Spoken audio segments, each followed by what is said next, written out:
آگ عبیداللہ کے دل میں بنو امیہ کی نسبت بھڑکی ہوئی تھی، انتقام کا ایک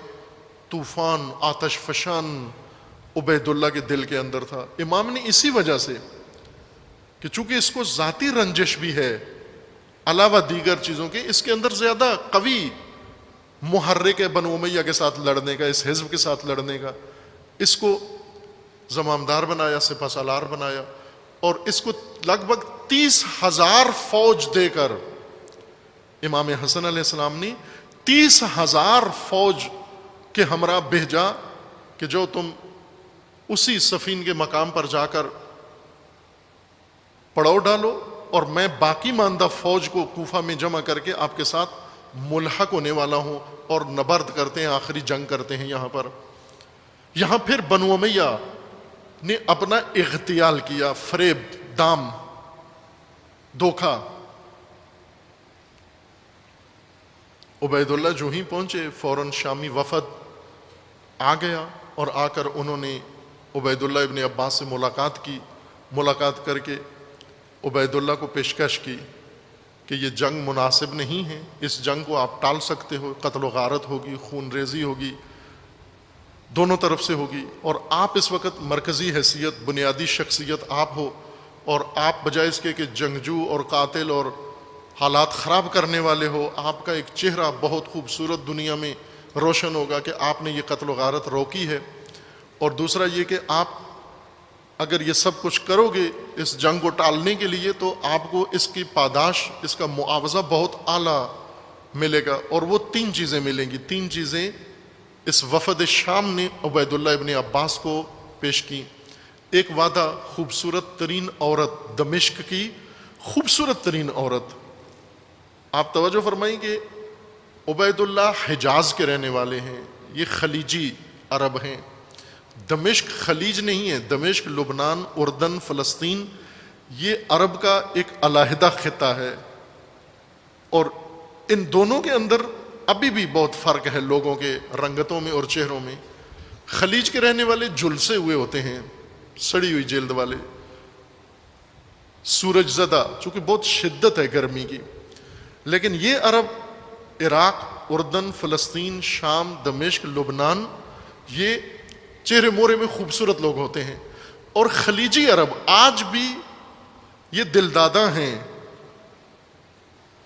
اردنی اور فلسطینی اور لبنانی اور شامی عورتوں کے، اس وقت بھی تھے،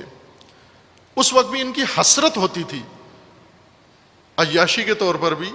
اسی طرف ان کی رغبت ہوتی تھی، اور یہ تو بہت بڑی چیز انہوں نے آفر کر دی عبیداللہ ابن عباس کو، جو شاید کبھی خوابوں میں لبنان و دمشق کی بیوی مانگ رہے تھے، آج سیاسی پاداش کے طور پر معاوضے میں آفر ہو گئی ہے، اور وہ بھی خوبصورت ترین، رال ٹپ کی۔ پھر اس کے بعد دیناروں کی تھیلیاں کھلی، 10 یا 12 لاکھ دینار، یہ تردید میرے ذہن میں ہے، کتاب میں ایک معین عدد لکھا ہوا ہے، ظاہراً 10 لاکھ یا 12 لاکھ دینار اسی وقت تقدیم کیے گئے، پیش کیے گئے کہ یہ آپ کو پیش کریں گے، اور کچھ حصہ کہا کہ جب آپ منتقل ہو جائیں گے لشکرگاہ شام میں، وہاں پر آپ کو باقی ماندہ حصہ اس خوبصورت عورت سمیت باقی ماندہ اشرفیاں، سونے کے سکے، یہ آپ کو وہاں پیش کیے جائیں گے۔ اور تیسری آفر منصب و عہدہ و رینک تھا کہ آپ کو شامی فوج کا سپہ سالار اعلیٰ بنا دیا جائے گا تمام مملکت اسلام کے لیے۔ ان 3 پیشکش کے نتیجے میں امام حسن کا سپہ سالار، اپنا چچا زاد بھائی، یہ فروخت ہو کے فوج سمیت 30,000 کے لشکر سمیت یہ شامیوں سے جا ملا۔ یہ جو واقعہ آپ نے سنا ہے سیدنا حسن رضی اللہ عنہ کے لشکر کا، ان کی بے وفائی کا، ان کی بددیانتی کا، اور ان کی لالچی ہونے کا، ان کے مال و دولت کے حریص ہونے کا، عورتوں کے دلدادہ ہونے کا، اور جاہ و جلال پر فریفتہ ہونے کا، یہ سارا واقعہ آپ نے شیعہ مصادر اور کتابوں میں سے پھر ایک شیعہ محقق عالم کی زبانی آپ نے سنا ہے، جواد نقوی صاحب کی زبانی۔ تو نعوذ باللہ اس سے تو یہ معلوم نعوذ باللہ یہ سمجھ آتا ہے کہ سیدنا حسن رضی اللہ عنہ میں کو فہم و فراست نہیں تھی کہ ایک ایسے بندے کو جو مال دولت پہ فریفتہ، عورتوں پہ فریفتہ ہے، اس کو جو عہدے اور منصب کی خاطر سب کچھ بیچنے کے لیے، اپنے بچوں کا خون بیچنے کے لیے تیار، اس کو سپہ سالار بنا دیا۔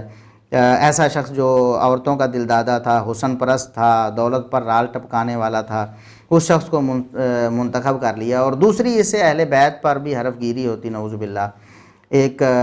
بلکہ میں کہتا ہوں طوفان بدتمیزی ہے کہ وہ کہتے ہیں کہ اہل عرب جو تھے، اہل عرب اس دور کے اہل عرب کی بات کر رہے ہیں، وہ عورتوں کے بڑے دل دادا تھے، اور وہ بھی لبنانی اور فلسطینی عورتوں کے۔